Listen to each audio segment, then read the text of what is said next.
the little code thing. So, and that's what worked last time. Okay. Is this it? We're on. Yay, technology. Okay, so Owen is back with me again. Thank you, Owen, for returning. We interviewed him 2 weeks ago, and with no sound, so that's not very helpful. So wonderful George came over to help me, so that's the little test thing on there. I just left it there. So I believe everything's working. If any of you will write in and say, I can hear you, I can see you, then we'll be really stoked. Those are the basics, but technology is a little bit of a challenge for me. So I just want to make sure it says stop, so that looks like it's going, and that's, I'm just going to double check this real quick. That's delayed. Looks like it's working. Okay. I'm very excited. Okay. No one's watching, but that's okay. It'll be recorded and we'll put it on YouTube and your friends will find you. That's what happens when you're just new. But actually last time we had several people kind of chiming in and watching. So you never know who's going to come in. And that's kind of the cool thing about the live streaming is that because when I'm on Instagram or something, all of a sudden I'll see someone is doing live streaming. Does this happen to you? And all of a sudden I realize, wait, I'm watching them. They're on right now. I didn't search them.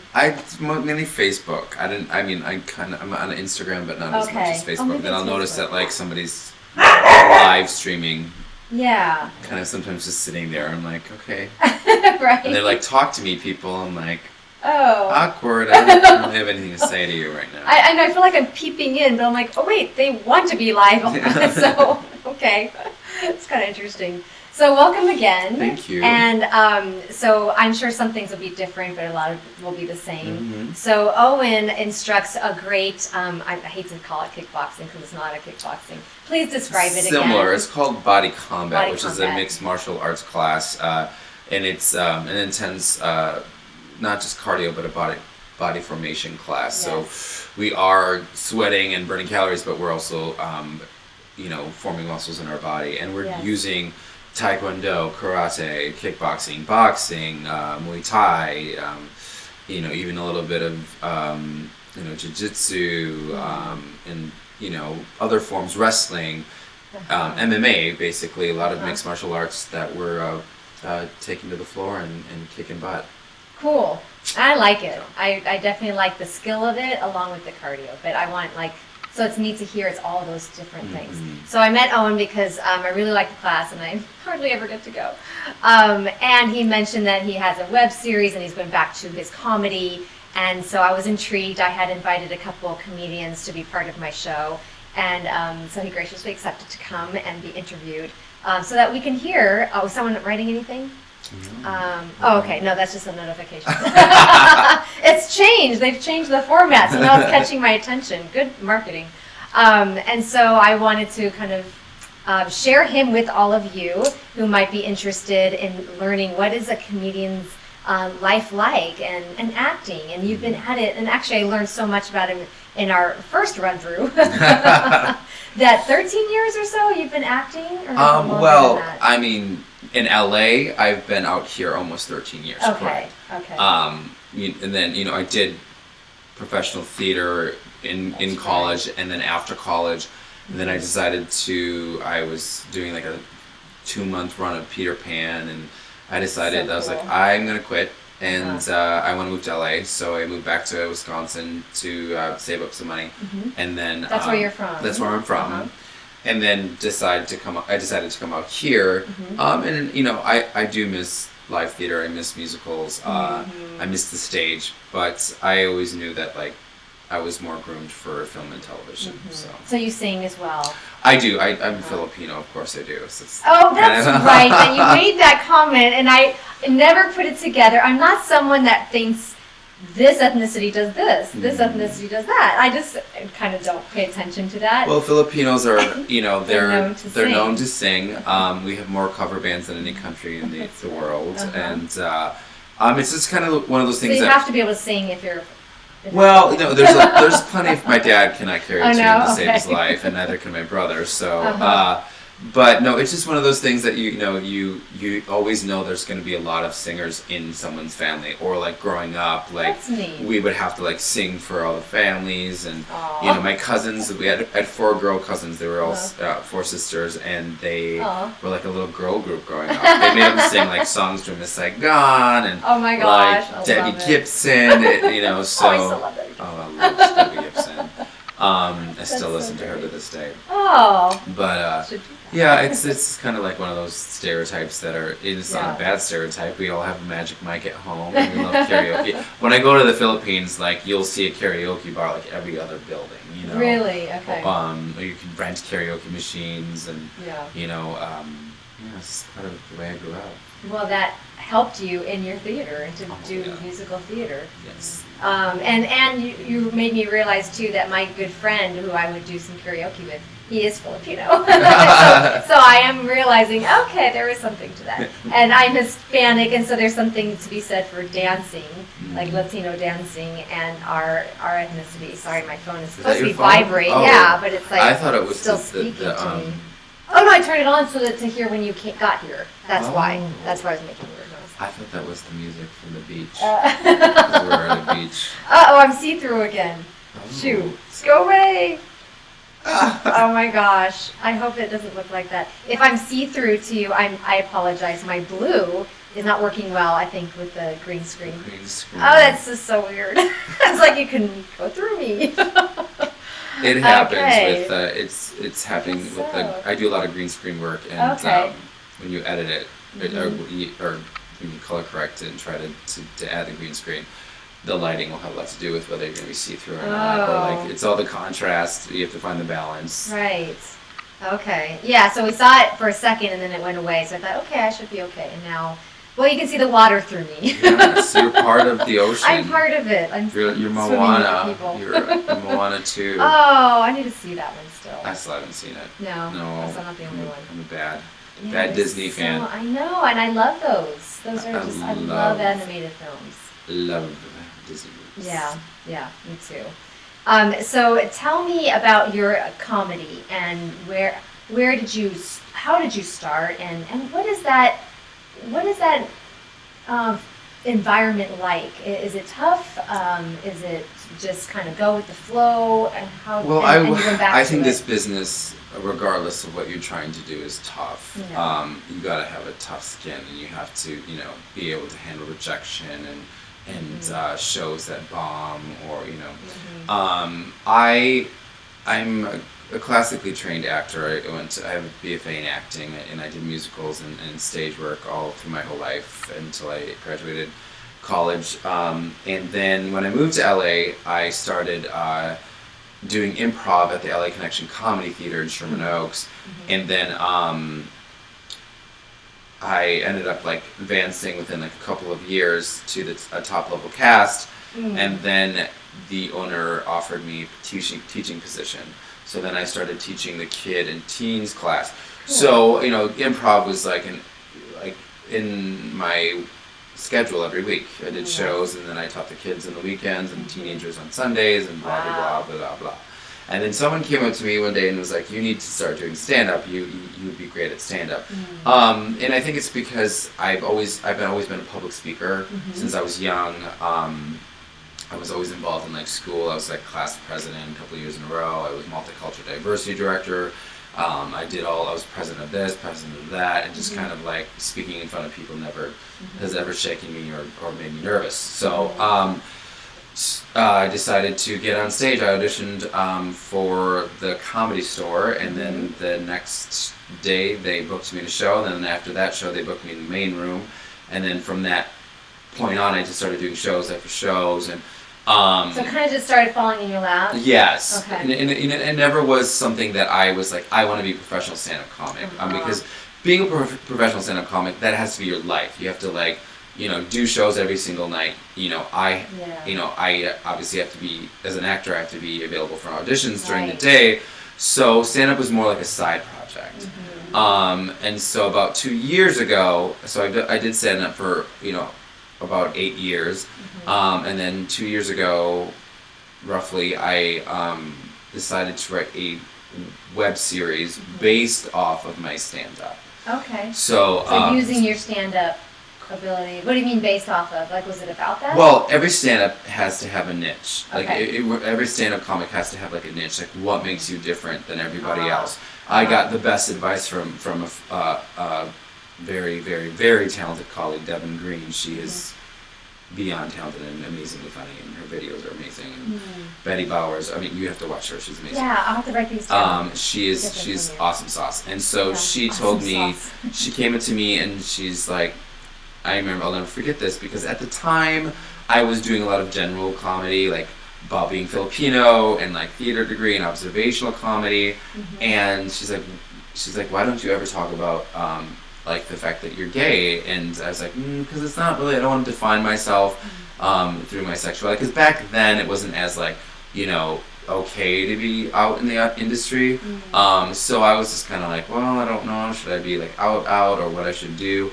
And so I was like, you know, you're right. It's like that's part of who I am. And if you can't make fun of yourself, you're not a good comic. Well, and that's what I wondered. Is it something where you're like, well, I don't want to make fun of that as part of who I am? Well, what it was is I never addressed a part of my life that is basically so unique and so different. My whole shtick is I'm a gay guy who hangs out with all straight men. So since I was a kid, I always had like a lot of straight male friends. And that's your web series. Yes, that's what my web series, Dudes, www.dudesitcom.com. Dudesitcom.com. It is a web series based off my personal life and my stand-up. So these are situations that are real. Obviously, in a sitcom comedy platform. But so when Devin said that to me, I was like, you know what? I'm gonna do it. I'm going to start writing jokes, start writing about more of my personal life, because a lot of like I said, my jokes were funny, and she's like, you're funny, but like you're not unique. Like this isn't you. Like I want to see you. And this how did you know her? How was that connection? We actually met at the LA Connection Comedy Theater. Oh, okay. We actually taught a few classes together, and I learned a lot from her. And so after that show, I remember her saying that to me, and then I started writing jokes about my personal life, and it went off like was such a hit. And I remember I did a show at the Ice House, and I've heard of that one. That's in Pasadena. Okay. The venue was like, oh, just so you know, George Lopez is coming in, and you're going to be opening for him. Oh, great. So I No pressure. I was like, no pressure, right? Oh, that's huge. And so I did a show, and I think I was like either two comics or second comic before George Lopez. And so I do my set, and Comedy Time TV was there, which is like it's a internet, so web based social media comedy thing. Big deal then. They promote comics and whatnot. Nice. So they pegged me as the straight gay, and so I didn't actually come up with that. That was actually given to me. The help of other people. And it was kind of like awesome to have that kind of nickname in the stand-up world. And so then I did stand-up, and then I got a gig where I got flown to Detroit, and I am... For the comedy? Yes. Is that the one you mentioned? Yeah, I mentioned before. And you're with a couple of really big comedians. Yeah, really big comedians. What am I doing here? Yeah, that was like, it was a surreal experience. Yeah. Because to get paid for stand-up, unless you're like Louis C.K., Dane Cook, Joy Coy, like until you're like touring and becoming a huge, it takes so much time. Well, it's like an actor. It's just like an actor, yeah, for sure. You get paid very little. And then until you make that big break. 20 years later. And so to get paid to go to Detroit and be in the Detroit Gay and Lesbian Comedy Festival, it was so surreal, and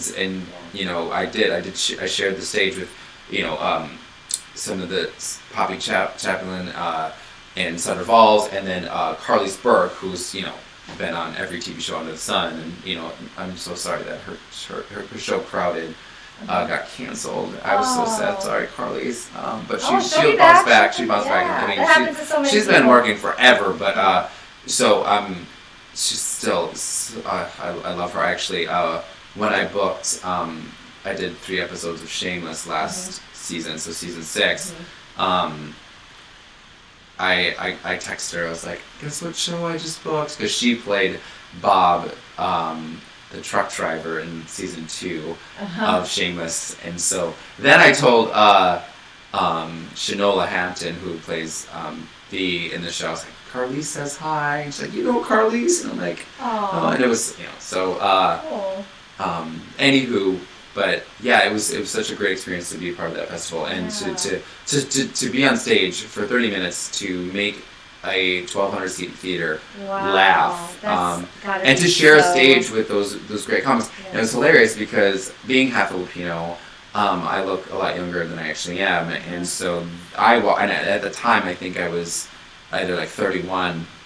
And I walked off, and I come in off the plane with like just a ball cap and a T-shirt, which makes me even look younger. And so they looked at me like, "Who is this little punk? Like, who are you? I've never heard of you." Like, And I was like, and they were just very surprised, like, "Oh yeah, I'm actually kind of a seasoned comic. I've been doing this for many years." And how long have you been doing the comic? So minus the 1.5 year break, 2.5 break I just took.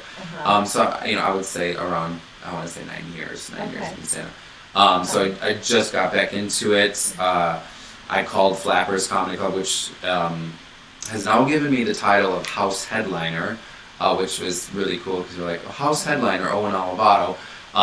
They gave me a 30-minute headlining spot 2 Sundays ago. I took over for Jeff Garland. So you did it 2 weeks ago? That was 2 weeks ago, yes. Or was it last Sunday, the 30th? Am I skipping a Sunday? Because yes, you said it was last coming Sunday. Up. Okay, so last Sunday, I did Owen Alabado and Friends, and they already asked me back again, so May 26th.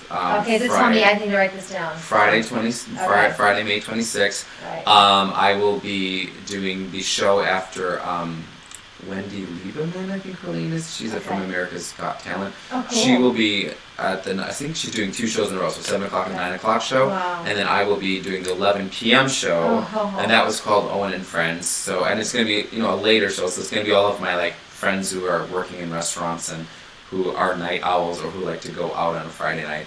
A lot of my students are not going to be there because they're like, that's too late for me. But, oh gosh, I'm see-through. Either that or just a really shimmery blouse. He likes. If you actually, I think you might. If you step back a little, maybe. No. Kind of fall into the sunset. Well, I mean, at least it's not on your face. Yeah, that's true. At least it just gives you that it's the color, this blue. That it like just makes omnipresence. We're talking about comedy, and this is comedy right here. So. I always wanted that special power of being invisible. Yeah. So it's kind of the feeling like I can be invisible. Not really. So it went well then. Yeah, it went awesome. Great, I mean, it was a little nerve-wracking not doing stand-up for a year and a half and then getting back on stage and all the comics that went before me, they were so good. Does that make you nervous? Well, it makes me nervous, but also I'm like a sponge, so I feed off. That's how I am in my classes. So when my classes are high energy, I'm more high energy. I feed off people. So the comics were so good, and everyone was laughing so much that it really helped my energy. But yes, it did make me a little nervous because I haven't done stand-up for so long, and. So I remember, just thrown right back on there. I'm just like, okay, Owen, do some crowd work. So I did some crowd work. I was like, who's here? Owen was there, and then my first real solid joke that came out, which was I think it was yes, I said something like I've been single so long that my parents are starting to think I made up this whole gay thing. And then after that, I just went on, and the laughter was so big that it just kind of charged me up, and then I just kind of ran for it. I didn't, and I didn't stop. And a lot of my friends who were there, who have seen my shows before and who know a lot of my jokes. A lot of my stuff was new, but a lot of it was older stuff that I revamped and kind of tailored for this set. Okay. And they were like, "Oh my gosh, you've never been that good before." Wow. And I think it was because the break helped, and good. My web series helped, and I think writing my web series You know, winning all those awards for my show gave me confidence in my writing. You know, I mean, there was one of the awards I won was for the Hollywood Boulevard Film Festival. No, that was Best Webisode. Okay. I think it was the Canadian Diversity Film Festival. I won Best Web Screenplay. Okay. So it was specifically for my writing, which was really nice to win. And any award that we win is just it's just like such a, you know, the film festival circuit is really like, you know, they're bombarded with so much like material and the competition's high. So to make it, I mean, like awards. I mean, I didn't get accepted for a couple LGBT film festivals, which was kind of a shocker to me. Like the ones you expect you don't get, and the ones you don't expect you get. Yeah, that's just like cool. The business. But don't try and figure things out. No, never do. But through Out Web Fest, through their, I don't know how they got a hold of it, but Reverie, which is a LGBT Netflix, they're calling themselves the LGBT Netflix because all the material will be LGBT based or supportive based, or you know, and whatnot, and it's going to be like a Netflix format. And Dudes got picked up as one of their TV shows. That is so great. So it's going to start up. Yeah, they'll be giving me a launch date pretty soon. Oh, that's so exciting. And so they'll be showing the show on their. But you know, inevitably, I would love to sell the show as a sitcom. The web series is more for like a marketing, or not marketing, but like a product. Okay. Like I'm trying to sell a product to a network. Okay. We're aiming for like Netflix or Amazon Prime, maybe even Showtime or HBO, just because I don't think for the moment they don't have any like really successful LGBT shows, because Looking got canceled. I mean, you know, Showtime used to have Queer as Folk and The L Word, so Dudes could be like, you know, that next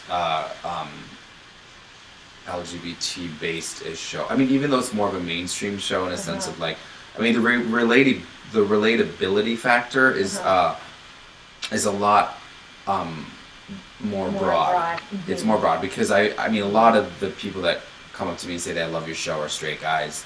You know, and of course, you know, females and even lesbians and gay men, they love my show, but it's that, I mean, it's 2017, so you know, especially in California, if you don't have a gay friend, there's probably something wrong with you.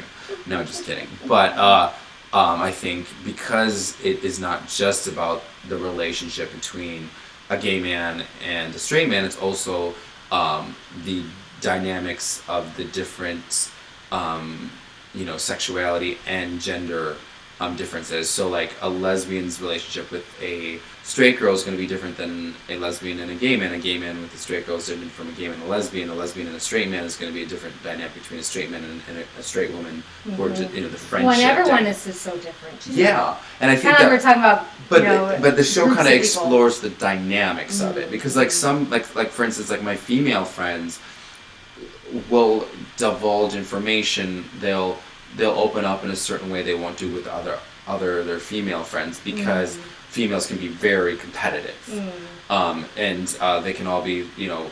That's a stereotype. It's a stereotype, but stereotypes. Because I don't like to be that way with my friends. Well, and I appreciate friends who don't have that, you know, and that's hard. That's hard, but like you know, the fact is that, you know, stereotypes exist because they exist in the real world, and you know, and we have the reactions and the way that we relate to each other will differ from like different gender and different sexualities. Sure. You know, and I'm sure that like, you know, a straight man has related to me in a different way than he has related to another straight man, because straight guys don't want to look weak in front of each other.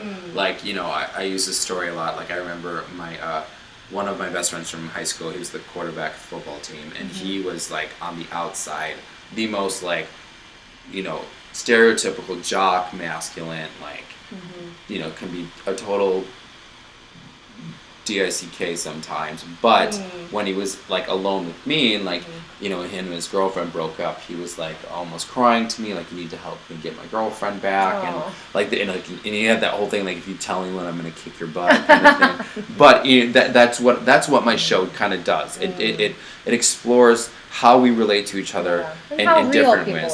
Yes, exactly. And it's like, you know, I don't like to, I'm the same way. I don't like to pigeonhole people, but at the same time, you know, celebrating our differences and making, you know, those different interactions and relationships funny, because that's what life is. It's funny. If you can't laugh at life sometimes, then comedy wouldn't exist. And because my show is based off of my real life and situations I've been through, it's really easy to write.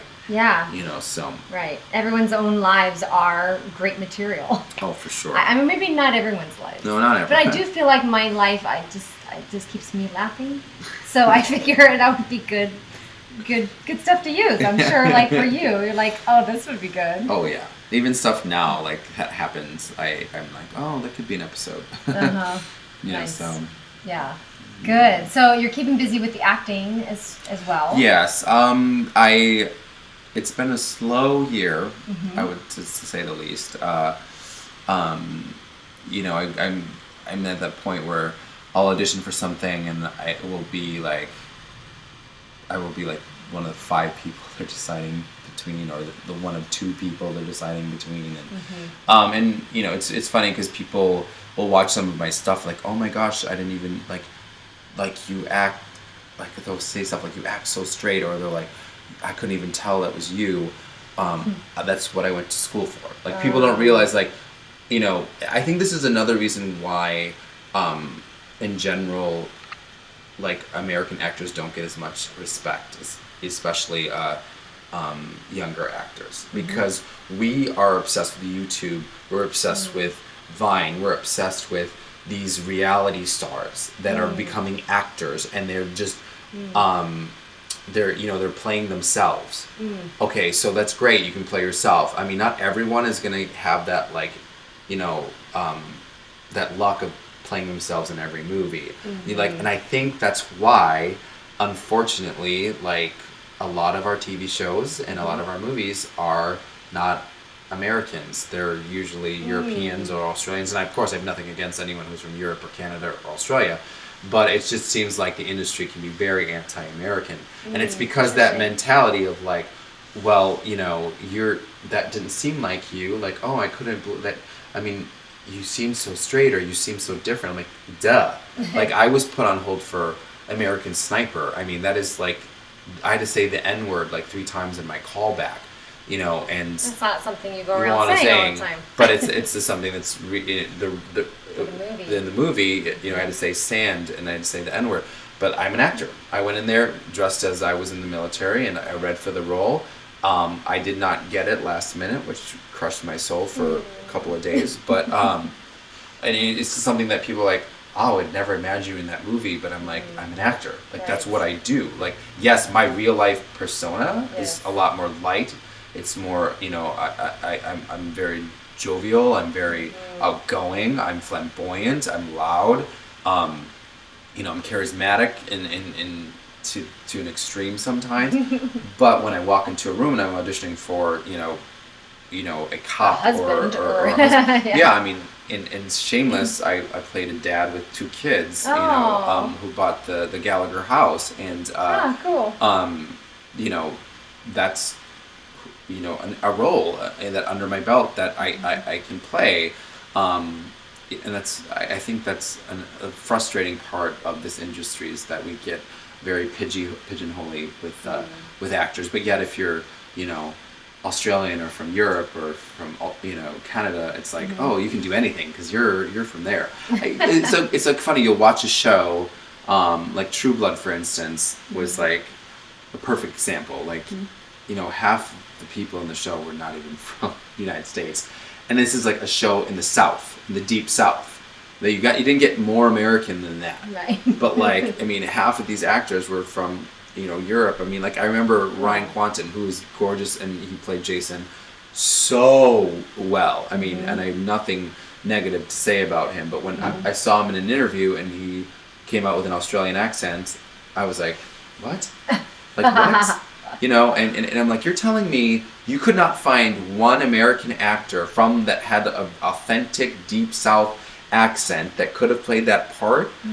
But it just kind of boggles my mind. And I don't want to say that the industry is anti-American, but it just kind of seems like they aren't anti-American when it comes to like YouTube and like just like scandals, like Selena Gomez and Justin Bieber and all these like Miley Cyrus. We're like so much more than that. There's so much talent. More. So let's just keep on persevering. And that's one of the things I like as far as what the example that I believe you serve as is that example of persevering and sticking with it, because 13 plus years of acting, and then 9 years of comedy, and then you're writing. How many years of writing?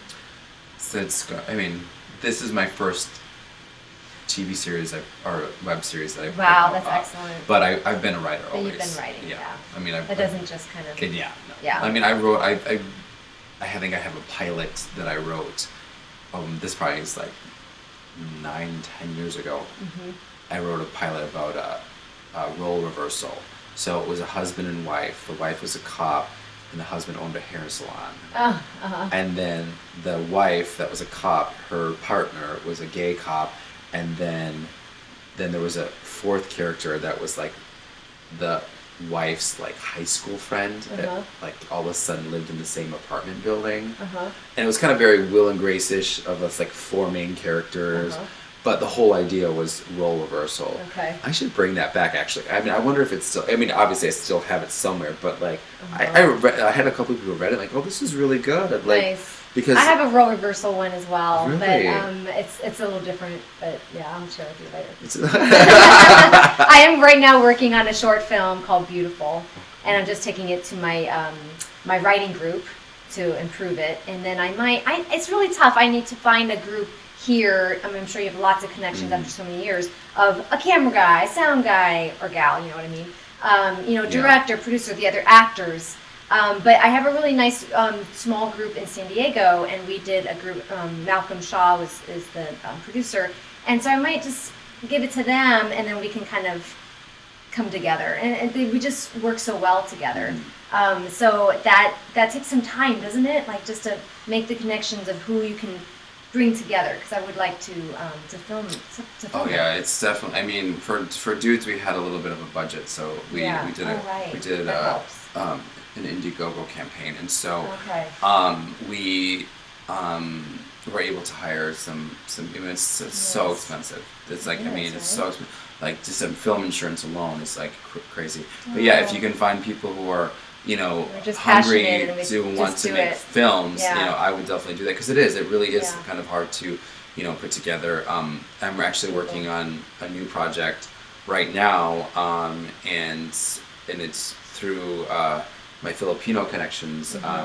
My cousin Cassandra, she wrote this short called Plaza Boulevard, which is it showed at the Pacific Asian Film Festival in downtown LA this past week, and I went to go see all these like short films that were Filipino artists, Filipino filmmakers, actors all involved, and it lit a fire under my butt. I was like, oh my gosh, Owen, so I decided that I'm going to start working on another project that's going to involve like half Asian, being born half Asian, and the obsession with Asian culture, with the white skin, because for some reason I go to the Philippines every year, and there's actually like face whitening cream, like to make your skin whiter. And every advertisement on like you walk through a mall, it's like all of these half Filipinos and like really really light Filipinos, and I'm like, well, what's wrong with darker skin? What's wrong with being more? So I'm going to be working on a satirical comedy about like a social commentary about the obsession and the glorification of half breeds and half Asians, and why our obsession with lighter skin? Why is that?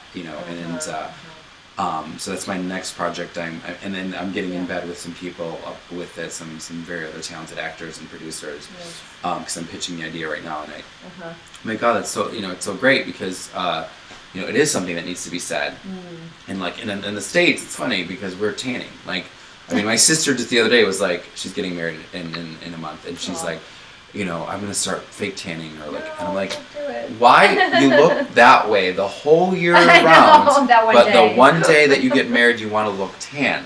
Just be yourself. You're beautiful as you are. I can understand like evening it out, Like, no, but she has a tan period, and she's beautiful. She doesn't need to. No, I just nobody needs that. But nobody, don't need to. I don't know. But see, that's just to me. It's hilarious. It's yes, and like to me, it's just kind of like, you mean you'll look that way? I mean, but. Right. How that Asian culture is completely opposite. It's like it's completely opposite. Yeah. Like Americans want to be tan, right? And then like you go to Asia and everyone is like, stay out of the sun. Like when I go to the Philippines, you can always tell the people from Korea or China because they have like these hats up to here, and then you go, the Europeans and Americans are half naked walking around. So it's so interesting. So funny. Yeah. Well, if you don't need the real Asian ones, then you could just hire some actors. I'd be happy to be a part of it. I know you said last time, you're like, well, you're part Filipino, right? You definitely look half Asian. I've gotten that before, yeah. So. Yeah, well, even your last name, I think I told you that it sounds Japanese. Yeah, and I've heard that Japanese. several times. It doesn't sound excited. I've had people say your whole name, Erika Toraya, is Japanese. I'm like, oh, curious, because I'm not Japanese. But good to know. So yeah, that sounds like a fun project. Yeah, I'm excited to get back to the writing. I mean, I'm still obviously working on my web series, trying to pitch it and all that stuff. But I mean, I think going to that film festival, I'm like, why am I not still creating? Why am I not? I mean, because here's the thing, it's like success is not going to be knocking down on your door. You need to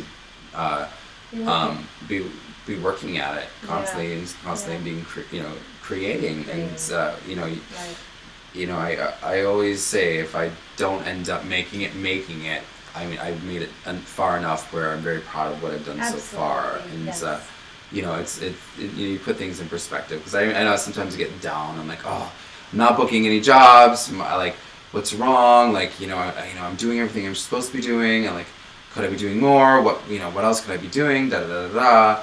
And then I was talking to my brother. He's like, it's like, I'm not telling you to quit, but I'm like, if you stopped tomorrow, you're the only one from our hometown that has, been on TV, multiple times, and who has, done this and done that, and then like, oh, you're right, I have not failed, and I'm gonna keep going. Right. But when you're at the grind for as long as someone like me. I was watching, sidetrack, sorry, but I was watching, and I can never, Taraji Henson. God, am I butchering her name? The woman from Empire and Hidden Figures and every. Oh, I loved Hidden Figures. Yes, so Taraji, the main character. Okay. She was giving this speech. They're all main to me in Hidden Figures. Well, the main. The main. I think because she's nominated for leading actress, but the one, did you see Hidden Figures? Yes. So the one who led them, when they gave her the job, she brought the others with her. No. Not that one. No, okay. That's one who broke her heel off when she was the first day on the job. She broke the heel and she had to leave the shoe. Yes. That was things I remember. Well, yeah, the really smart one with the one that was in the room with Kevin Costner. Oh, so that's the other one. That's the third one. She was in the room. I was like, the heel doesn't remember. Yeah, it didn't make sense.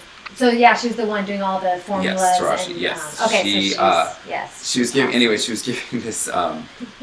She's so brilliant. She's just so, like, everything she does is just. Oh God, I just Octavia Spencer is the one that the one that you're talking about, the lead. I love her in every movie. I mean, The Help is one of my favorite movies ever. Yes. Anyways, so I was watching her give this speech, and she was saying, like, they told me I couldn't do it. I came here to LA with my son. She already had it. She's like, and I couldn't. I was blown away when she said this, but she's like, I'm 46 years old, and she's like, this. Don't ever let anyone tell you that you can't do it.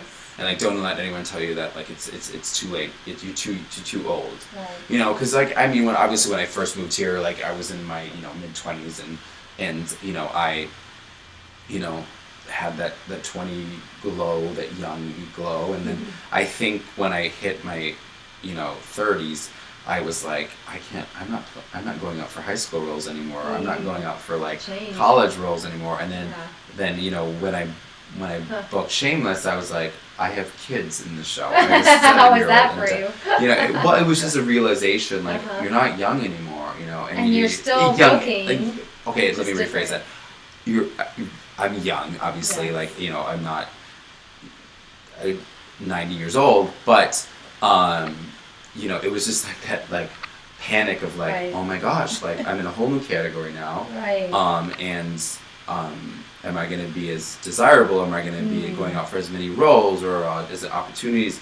Yeah. Blah blah blah. So I basically yes, and it's like all these emotions going through it, like a lot of people that I know who came out to do this kind of threw in the towel, and a lot of my friends. Really, a lot of people that threw, they kind of threw in the towel because after you do it for how many years, and you can only serve tables and go on auditions and have like it's tough, especially when you get to like that point where you're auditioning for like a show on VH1 and the show gets canceled, and then like the thing that happened to me with American Sniper, and or auditioning for a series regular, and then like getting that call back, and then having the feedback be really positive, and then you don't get it, and you're just like, I don't know how many times I can take this rejection, and you need to, I've had ups and downs, and I obviously booked those jobs that helped with the confidence and making me feel like I'm doing the right thing, that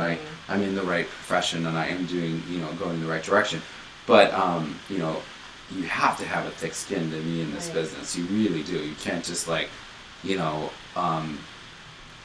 can't just be devastated every time you lose a job, because you have to keep moving forward. And to see the positives. Yes. That just getting an audition, that's great. That's huge. Out of, 600 people that have submitted, you got an audition, maybe there's only 100 people. And then you get a call back, and then there's only maybe 10. That every one of those things is something to pat yourself on the back. And people say, but it's not paying the bills. I'm like, this is an actor's job. You are working when you are auditioning, period. I will not listen to those friends that say, but I'm not listening to that. Because the truth of the matter, and to stay motivated, is that I'm doing a good job. And then to be put on a veil, lots of people go, gosh, I was right there, and then I didn't get... I was put on the veil. That's pretty good. I'm going to be happy about that, And sometimes, not often, but you'll get that feedback like, we were really stuck between you and one other person. We did choose the other person, but we'd like to keep you on file. Like, that's awesome. They took the time to let me know that. And instead of going, I was that, it was like, cool, I was that close. So it's all how we take it, right? Yeah. So, because it can be so, like, another no, and we are constantly, and we were just talking before we started of, so yesterday's audition is gone. And then we move on to the next thing. And that's kind of how I do it too. Just like, okay, on to the next thing. If you hear back from them, you're like, oh, great, kind of forgot about it. And I still want that. So it's, I think that's part of the thick skin is I know what I can do. I know what this is about. As long as you're doing your job. Exactly. As long as you're doing your job, that's all that matters. I mean, you're only in control of three things. You're in control of the way you look, you're in control of your audition, and you're in control of how you are training to audition. Like you're in control of your classes, or your books you're reading, or whatever play or web series or short film you're working on. You're in control of that. So those are the three things that you're in control of. There's like 500 things that you're not in control of. And even kind of your look. I mean, sometimes I'm like, well, they wanted a blonde. There's a lot I can do about that. That's true. Well, what I mean by that is like you are in control of like how you're presented. Like if you if you're in super shape, if you're a little bigger, if you're what your hair does look like at that moment in time, you're in control of that. Just because you have great hair. But the other stuff that you're not in control, there's so much more that you're not in control of, like who else they're calling in, or like you happen to look like the producer's ex, or they already cast the role, they're just going through the motions, or you're 2 inches too tall, you're 2 inches too short, your ears stick out just a tad more than they would like. It's just so much that there's a laundry list of things that you're not in control of. But what bothers me is when actors don't work on the things that they are in control of. And they just expect these like auditions and to get these jobs. I'm like, but are you training? Are you how much are you going out there and doing workshops and reading, and what are you watching TV? That's another thing too. When I'm talking about that one. But really and I know that you said you don't watch a lot of TV. Frasier. But like, I mean, you to be in this industry, you need to keep up with what's on TV, and not even just TV, film too. Like, you have to watch the craft. That you have to watch. Like, when I watch a show, I have to see like, why didn't I audition for that, or like, why didn't my agent or manager get me up to that? Because that would you have to be up for the shows. Like, when Glee came out, I was haunting, my agent constantly, like, get me an audition for Glee, get me an audition for Glee. I was this close to auditioning for Blaine. I wouldn't have got Blaine. So that's what I need to do? Tell so you just gotta tell your agent, this is what I want. Well, no, but because, they're busy, so but like, if you're watching a certain show, then you just like, hey, I told my agent, I said, and manager, I was like, if anything that I fit for Marvel's Agents of S.H.I.E.L.D., let me know, because I am a martial artist, and I love that show, and I think that I would be a fit for that show. There is a hint of comedy in that show. Not a lot, women in it too? But it's like, there's so many agent roles, bad guy roles, superhero roles. I like that. I love that stuff. Yes, and I'm taking martial arts right now. Oh, nice. I just started with someone. I saw him at the gym, and I was like, "Wow, the things he was doing." And I said, "Are you a gymnast?" And he said, "Oh no, but he kind of is." But he does martial arts. And then I was like, "Wow." I was been shopping around. Like, do I want to do boxing? Do I want to do kempo, which I used to do? Do I want to do? So I wasn't sure. I was like, "Oh, the options," kind of like the TV shows. And then I went back to him. I said, "Do you teach?" And he goes, "Yeah, I do." So now I just started working with him, and so we're starting with boxing, but he has a variety, and when you work out to fatigue, I haven't done that in a long time. He's having to do these push-ups that are super hard. I not like them like this, not like this. I literally fell to the ground. He's like, "Get back up!" I'm like, oh, why do we have to do it like this? But so it was great just to have someone. I mean, you can appreciate because you're like teaching and coaching. And you're in martial arts, but so it's fun. It's something I've been wanting to do. So found a coach who's gonna teach me, and I told him too. It's because I also want to be able to do more, fighting, stunt kind of work, acting wise.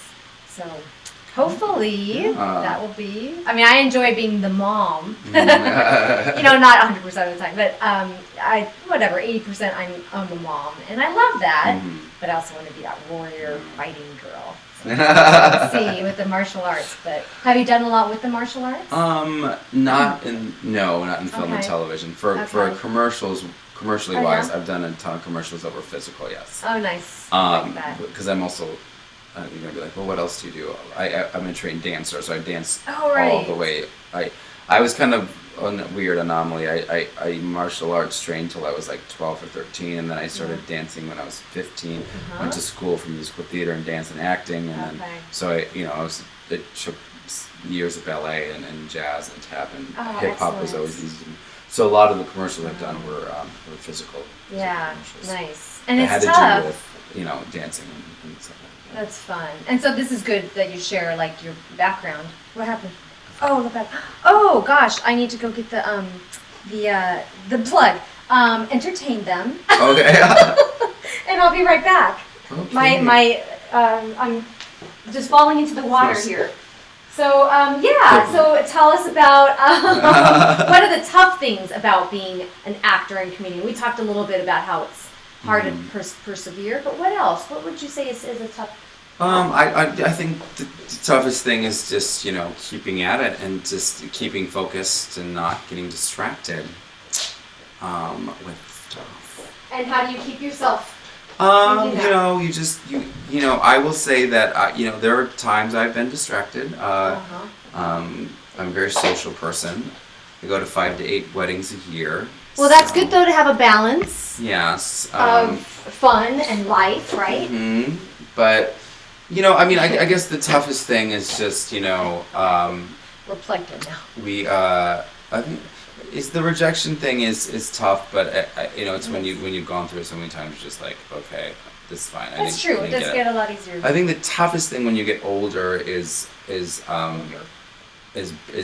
being away from your family, because I'm not one of those people that I'm close to my family, so like it's the first, you know, 10 years or whatever, or not 10 years, but well, the first probably like 6 years, it was really easy because it was just like going through college again. Like, you know, I'm in a new city, I'm making new friends, and you know, everything's an adventure and doing the acting thing. But I think now it's like, like my brother just got a new promotion and I was moving to Florida, and I'm like, really? Like my family's in Wisconsin, my college friends are in Chicago. High school friends are back in my hometown, and so when I go home I see a bunch of people, and now it's like, oh, now I have to fly over to Florida. Right. But like, I think that's the hardest thing as I have gotten older, because a lot of people, it's easy for them, because like I said, I've known some people that it's been very easy for them to not live around their family. And I'm very driven, don't get me wrong, and I definitely want this to be my end game, and this is what I want for my life, and I want to make, you know, I'm not like, who doesn't want to be quote unquote famous? People who say they don't want to be famous, they're lying to you, because that's well, in a sense of famous is like you want to be a very, very successful actor, and anybody who doesn't know that fame doesn't go along with that is naive, because that is a part of, you know. Now, I do want to become a working actor. That is like my end game, and I don't have to be like quote unquote famous. I want to make a mark in this world. I want to, like, you know, use any sort of. I'm very political and very, you know, a social advocate for human rights, civil rights, LGBT rights.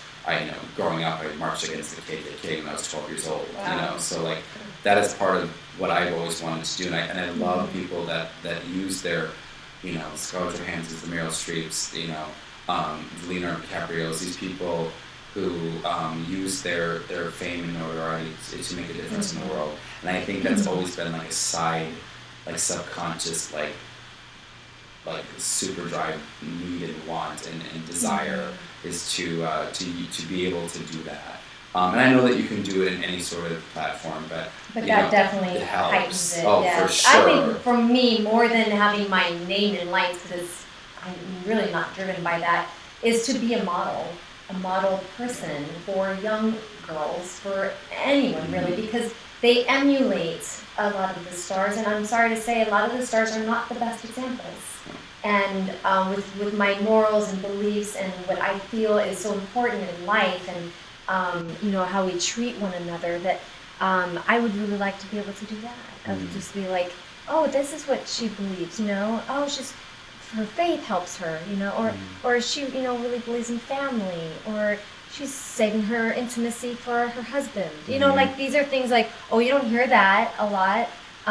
But those are things that really build a foundation and can help people find themselves and a true sense of relationship, as opposed to what a lot of the shows will show us, or you know, what we think is making people happy, because you don't. So I think it's tough though, because they'll watch the shows. You'd have to get to know the actor behind it to say, what do they believe in, what makes them tick.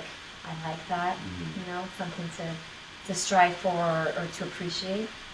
But I think that's important, that we be that model, that we're of service. I just went to a talk, and the actress is like, don't forget that we do our work to be of service, you know, and it's not all about us.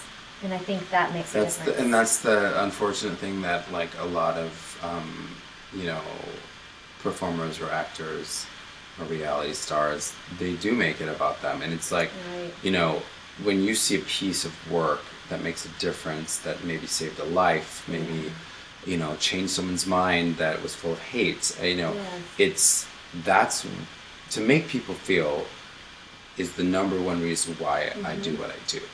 Whether it is making them feel emotion that is love, security, hope, and of course making people laugh, because life is too short to not laugh. And if there's any other reason that you're doing this than that, then I mean, obviously there's all these other things that happen when you are totally emulsified into this industry, and like you're constantly working, and your name might be in a little bit of the limelight, or like you're in a situation, and there's other things thrown at you that you're having to deal with.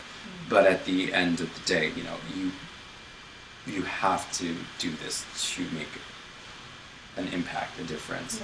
And of course, you're going to be doing projects for the paycheck. I mean, I'm sure that Jennifer Aniston wasn't like so proud of Leprechauns, or I mean, and there's tons of movies that actors have been in that they're not like super proud of, and they did it because it's a huge paycheck. I mean, we do have to make money. This is a job. Like, I think people seem to forget. Yes, we're artists. Yes, we want to make a difference, and yes, we're trying to create. But also, I mean, you want this to be your job. Like everybody else has a job in the world. There's doctors, there's police officers, there's bakery owners, there's waiters, there's bartenders. I mean, people have to work in this world in order to survive. And yes, I want this to be my full-time job, and the passions behind it and the creativities behind it. But also, you have to have a business sense in this business. You can't just be aloof to it. Like, I think a lot of people just think, well, I'm just going to do this, or I'm just you're a product. You're a product that in the beginning of your career, especially. I mean, if you're pigeonholed, you're pigeonholed. I'm sure a lot of actors who are Hispanic got pigeonholed every time they played a role. They were like the gangster, or like the maid or whatever. Same thing with African American actors, LGBT actors. There's a lot of pigeonholing in people's careers. And that's unfortunate, and I think we're getting a lot better. Better. And that's what's good about creating our own material. To not have these, to get constantly pigeonholed and stuff like that. Like the woman does this, or the Filipino or the Mexican. This is what you have to have the thick accent. It's like, well, why? I'm first generation, but I don't have an accent. Like that doesn't describe me. Oh, I've been told in audition rooms, like, your accent isn't thick enough. I'm like, do you want me? I remember going like, do you want me to sound like a cartoon, like Jew? Jew, no? Like, you're not saying the Jew. And I'm like, am I what? Oh my god. Jew, no? Okay. I was like, oh. I don't know. I mean, like, we've come really far in this industry, and there's still a lot of way further to go. Yeah. I remember when I first moved here, and I was working background. I know this was like 13 years ago, but still, I mean, it was just a shock to me. I was calling in for the OC, that show that was on, I forgot what that was. I was a regular high school student on the OC, so I did background for that all the time. And I remember the recording said, looking for Caucasian high school students, looking from 17 to 18 or whatever they said. Caucasian only, unless you are a very attractive minority. Oh, wow. And I was like, are you kidding? Like, wow. I think they said ethnic. They didn't say minority. They said ethnic. Wow. I did book that one. I did get called. I was already a regular high school student anyways. Yeah. But the fact that they said that. I was like, on the recording, I was so offended. Right. Because you're basically saying a very, very attractive ethnic is an equivalent to an unattractive white person. And I was like, oh, hell no. Like, that is not right. And I know we like, that wouldn't fly now. Right. Like that. Well, let me tell you what flies. You don't see the women's ones, but hot chick, bikini, dummy. Basically they're saying all of these have to be these measurements. You're like, well, you want Barbie? Okay, that's not for me. I mean, just okay with nudity, and you're like, why? And what's the purpose of it? I mean, this is now. It sells, this though. Is now. But unfortunately, it's a saying that will never die. Sex sells, and it's once again, it's like part of the business. People like But we make our choices. True, and like you have to have I think that they're always of, going to have women who do that. You're not going to do that. I'm not going to do that. I like food too much, so I don't have a rippling six pack, so I'm not going to be playing the guy in underwear walking down the beach. But like, but that unfortunately that's the nature of the business, and like I mean, and hopefully it's changing a little bit too, and we can keep that changing, you know, because it does take a force of let's make this better, let's not make these stereotypes, let's change this up. And some people are strong on it, and it's happening. I mean, I 100% support that. I just, know that with the exposure of the internet, like social media and internet and exposure, like stuff that I wasn't exposed to when I was, 13 years old, and now all these kids are exposed to so much, and like sex and sexuality is such a like blatant thing that doesn't have any mystery anymore. There's nothing casual. I mean, it's become very casual, not special as much, I guess what I'm trying to say. But yeah, it's unfortunate that's they will take. I mean, I've been in a room like with actors who they've made us take off our shirts, and it's like these guys were like stick skinny, and I work out, but like these guys were like skinny, and and it's unfortunate that they like I've been told. So even men have that. Oh yeah. Because you think of it as being more of a. I mean, I appreciate this conversation because it's such a 1 in 3 college women that suffer from bulimia or anorexia. I mean, it's seriously a societal problem that's affecting us individually, and I think of it as more of a women's epidemic. But I guess it happens for men as well, yeah, especially really, in the industry. In the industry, it's like these expectations to be so skinny. Because you're either big or you're skinny. It's like there's no in between. I feel like half the time. And of course, we believe in the healthy, working out and enjoying life as well, and not killing yourself little by little just for a photo shoot or whatever. I mean, what it really boils down to. It's just true, like the harsh truth. I mean, you just. I remember seeing myself on the camera for the first time. I was like, oh my God, I look so big, because camera ends weight. It really does. And you meet these actors in real life, and you're like, oh my God, I would never have thought they were that skinny or tiny. Like, I remember meeting some actors, in real life that I watched on TV several times. I could not believe how short they were. I could not believe how tiny they were. Right. But it's true. The way that unfortunately, that's the way that the camera is. I've met actresses. I remember meeting Brittany Murphy, and rest in peace, loved Brittany Murphy. Her legs were like, I swear to God, they were so tiny. Like I was like, oh my goodness, like I could not believe how tiny she was. Wow. And I grew up watching her from. But anywho, Clueless is one of my favorite movies. That's just the nature of the beast, I guess. I mean, it's just unfortunate. And that's why being role models, like we were talking about, to say, no, this is a healthy way to be. Because I have a whole life, and I want to live long and healthy. Whether I'm die as an actor or I've done 5 other careers after that, that we are who we are beyond this industry, and to be healthy. And that's. The magazines aren't even real. I mean, they are photoshopped and sprayed, or however they call that. So yeah, the reality. Like we were talking about writing real lives for your show, and so to be real in a sense too. I was just in a little refresher course I used to take classes from Mike Pointer, who does Hey, I Saw Your Commercial. And so I do these refresher ones every once in a while, and he's so great at just making it real. Like, be good to each other, You don't know the person you know now, so then you make it really big, and, these are your friends now, how they treat you.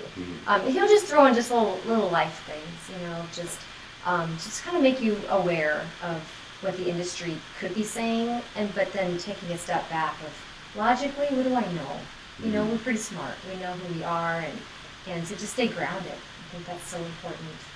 in whatever industry, right? Mm-hmm. Someone could be in, a CEO and just making all this money and just the status could be in any industry, but just how do we see ourselves in one another and what's the end all, So if you had some advice that you would like to give to whether it be people in the industry or not, just from what you've experienced and where you're at now in your life and what you've learned through all these years, because you're very seasoned, very accomplished. So congratulations on all of that, and how you're continuing on with this. This is what I do. So what would you recommend, or what would you tell people wisdom-wise for them? I would say know who you are in the industry. Don't be someone you're not. Know what your marketability is. Be honest with yourself. And you have to sell yourself in a way of a niche. Like, why should I choose you over someone else?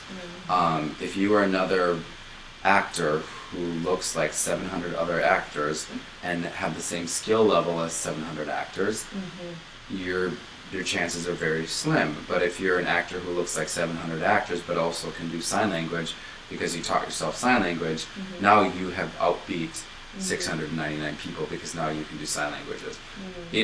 I'm using that as an example. Like, find a niche, find what you can do, enjoy. And go with it, and don't get too discouraged. But use that as fuel to get one step closer to the next job. And if I could go back to my 24-year-old self, I would say, stop trying to do everything. Owen, stop trying to sing, dance, act, and be a stand-up comic.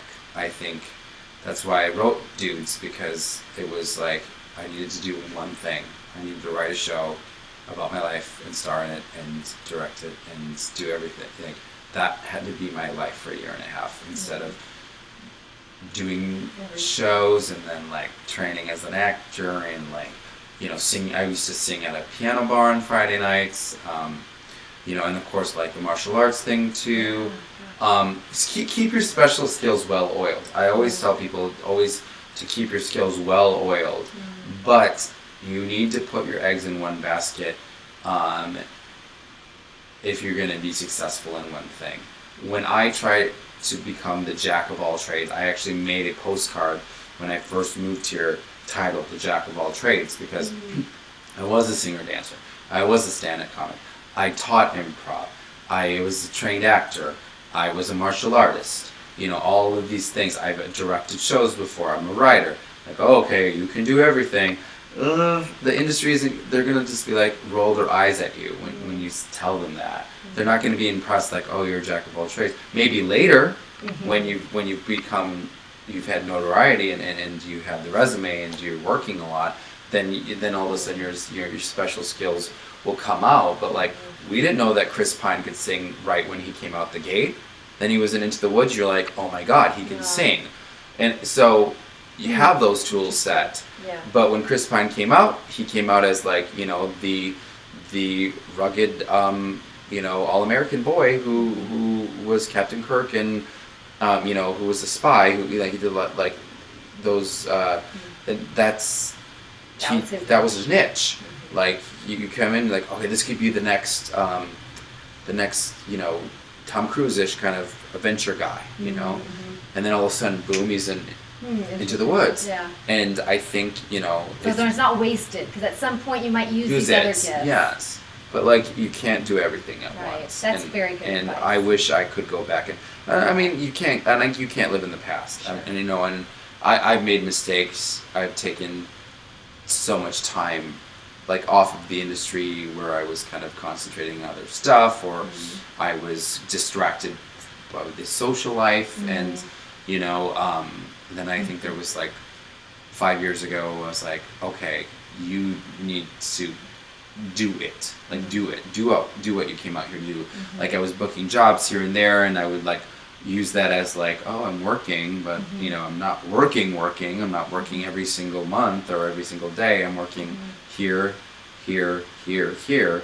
And it validated that, like, yes, I'm a struggling actor and I'm working, but you know, I'm booking jobs and I'm a booker and blah, blah, blah. But like, you know, it came down to the fact, like, how much do you really want this, and how much do you really believe this is what your career path should be? And if you believe it, if that's what you believe 120%, then you really need to do it 120%. Believing in something is not the same as doing it. And you don't, I always use this analogy, and I know other acting instructors have used this before, but you don't walk into a hospital and start doing surgery on someone. Like, you have to go to school for it. You have to go to many years of schooling to do it. And so, and a specialty, and then a fellowship, and then a residency. Yeah. And the same thing with, like, what job do you expect? Like working actors make a lot of money. Like, you don't just expect to walk on set and all of a sudden be making millions of dollars and being in blockbuster movies. Right. Like, it happens to some people, yes, but those luck people, those people that the success lands in their lap, like, you know. And even many times those stories are like, oh yeah, they went to school for it. Oh yeah, they were working for many years. They just kind of like that fantasy of, like, oh, they were just discovered. They didn't even have any experience. But no, you realize they had some training. really had to work at it, you know. You know, and some people are really lucky. Some people get that couple auditions. Like, I mean, I look at Emma Stone. I'm a huge fan of her. And, you know, she didn't have instant success, but she did not really go through a lot of grueling before she really got Superbad. Before Superbad landed and she landed that role. You know, but she deserves a very, very talented person, and that's why timing has a lot to do with this industry. Timing has a lot to do with, like, you know, where you are at that one point in time, and it could really make that much of a difference if you just happen to be in the room with some I think one person, I want to say it was Jonah Hill, was in a play, or am I mixing up the guy from the OC? But anyways, I remember this story about this actor who was in a play, and Robert De Niro saw them in a play, and then boom. Oh, I did hear that story. And I can't remember who the actor was. I want to say, or if Jonah Hill, I don't know. Any woozy, it's you know, yes, timing has a lot to do with this industry, but. So you just gotta do it because you love it, and stick with it, and do all you can for you. Accept who you are, embrace that, and be yourself in it. And always be good to it. Yes. Thank you so much. Of course. And so if people want to find your comedy, you will be where again? May 26th, I'll be the main room headlining Owen and Friends at Flappers Comedy Club in Burbank. I was at Flappers once for Guido. He was in our acting class, I think I mentioned to you last time, and did a show there. So that was my only time there. And you get along well with the owners there, because you said they were so gracious to say, "Come on back." Yes, they remembered me from years ago, and they're like, "Of course, come back. We'll give you your own show. We'll give you your own show." And I'm like, "Okay." Wow. So you never know where something will go, where you might come back to someone. So that's why it's so important to have that good work ethic. So excellent. So you can find that and look up your web series www.dudesitcom.com. Nice. Or come to 24 Hour Fitness and take a gym class. I'm the only Owen in 24 Hour Fitness, so if you see my name, it is me. Unless they recently hired anyone, I believe I'm still the only Owen. Let me make sure no one has written anything. Because I don't remember where that was. Oh, that was different. That was, we were doing it on Facebook. Yeah, so maybe here you don't have that. I'm not sure. So, so thanks for bearing with me on my technology issues today. I was see-through. That's okay. That's my new being invisible powers that I have. At least you can hear it. I assume all three of the sounds are working, so we've got that working. So little by little, third time's the charm. Step by step. I hope. I think I'm just going to keep learning, but that's okay. So thank you so much for being my guest, being my guest. And so check him out and be inspired by those that are persevering and enjoying and just what we learn along the way, and to help others know what we've learned, the little nuggets, so that we can all be here supporting and encouraging one another. So thank you again, Owen. I know you've got tons of things to do in your life right now. And it's just such an honor to have you here. So Thank thank you so much. Okay, everyone, have a wonderful rest of the day. And stop streaming. Yeah.